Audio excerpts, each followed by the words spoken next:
Hey, welcome back, lawn lovers. BW here. Hey, it's time for Renovation Part 3. It's August 31st today, and it's only been 8 days since I started this year's lawn renovation by spraying weed and grass killer on the old lawn. Today I'll finish my 4,000 square foot renovation with seed and fertilizer in a total of just 8 days and less than 6 hours of work. Most Kentucky bluegrass seed producers recommend planting 2 to 3 pounds of seed per 1,000 square feet. That's because less will take longer to thicken up and more will crowd the grass and slow its maturation. I'm weighing out 3 pounds per 1,000 square feet. I'm also weighing out some starter fertilizer for new grass. This fertilizer has weed preventer in it. It's more expensive, but it will stop any crabgrass or broadleaf weeds from growing in my new grass. Without it, I would have to apply broadleaf weed killer later, so I just think it saves me some extra work and time to prevent the weeds now. For how to calculate the amount of fertilizer to use, please watch my video titled, How Much Fertilizer to Use on a Small Lawn. 2 days ago, I mowed the grass short just 1 week after spraying it with weed and grass killer. Mowing it short so quickly prevented the dead grass from laying down before I could mow it. It still hasn't really begun to lay down, but since I have a leaf blower, it won't take me very long just to fluff it up a bit before seeding. I wouldn't even bother with this if it wasn't so easy for me to do. That was the whole purpose of mowing it short so quickly after spraying. You really won't have to do this part with a rake or a blower if you mow your lawn short within a week of spraying. I just went ahead and did it because I have a blower, and in the interest of accuracy, I feel like I needed to show you that I did it. But you won't need to do this part, so that will make your renovation even easier for you. A lot of good online sources will tell you that you should aerate and dethatch your lawn before seeding. But unless your lawn is very hard and compacted, or has a lot of thatch, you can skip those 2 jobs. Another thing that's commonly recommended is to use a powered slit seeder for seeding. Those are good too, but unless you have a lot of thatch, that's not necessary either.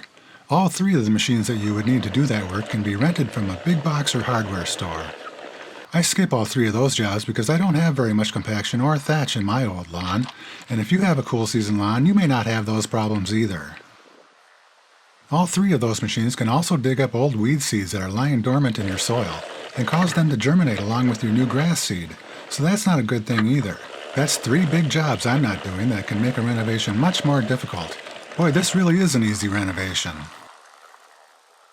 I'm sowing Mazama Kentucky Bluegrass on the side renovation here. It's a newer cultivar or variety of Kentucky Bluegrass that is low growing and very shade tolerant.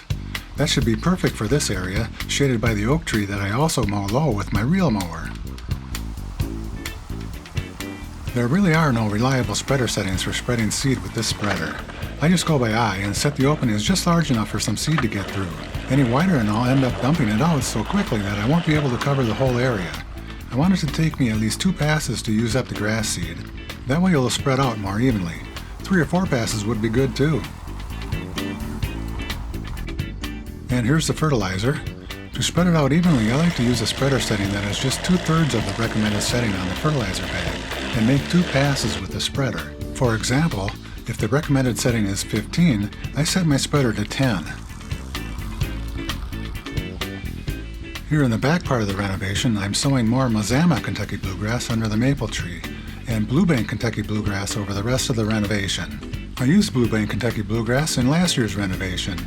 It's a midnight Kentucky Bluegrass that's done pretty well for me so far. It's another low grower that has good disease resistance except for powdery mildew like all midnight types. Both varieties are premium seeds that need to be ordered from online sources or obtained from local professional seed suppliers.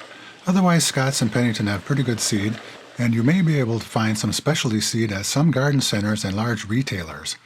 Try to avoid any weed seed. The label on the bag will tell you how much weed seed there is. 0 weed seed is best. If you'd like to learn more about the newer varieties of grass seed available, I would suggest that you spend some time researching them online. There's a lot to learn about different varieties of seed and what varieties are available to the consumer.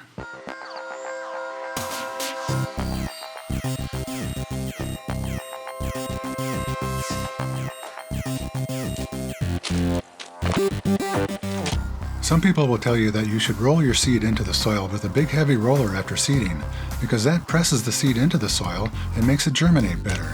But all the evidence I've seen for that has been on soil that has been loosened and graded. I didn't do that in any of my soil, so that's of no benefit to me. I drove my big mower over my seed and seedlings in my video titled, "Will Walking on Grass Seedlings Damage Them?" In that video, I drove my big mower over the freshly sown seed and the seedlings long after germination. By the time winter arrived, I was unable to see any evidence that rolling the seed improved germination, nor did rolling over the seedlings damage them. That's another big job I avoided with this renovation.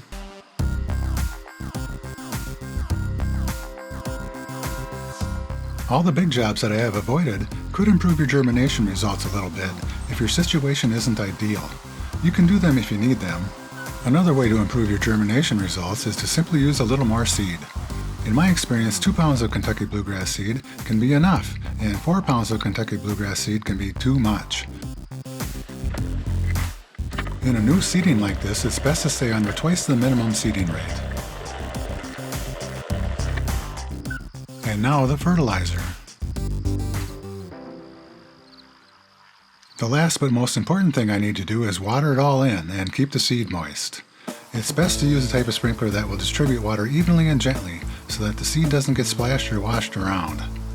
I know this sprinkler may be a little bit aggressive, but it covers the entire area, so I'm taking my chances. I knew I could find a job around here for my new Hunter sprinkler. Don't overwater and cause puddling, or the seed will float to the edges of the puddles. Too much water too fast will wash the seed away. It's normal to get a few washouts with heavy rains. There just isn't much you can do about that.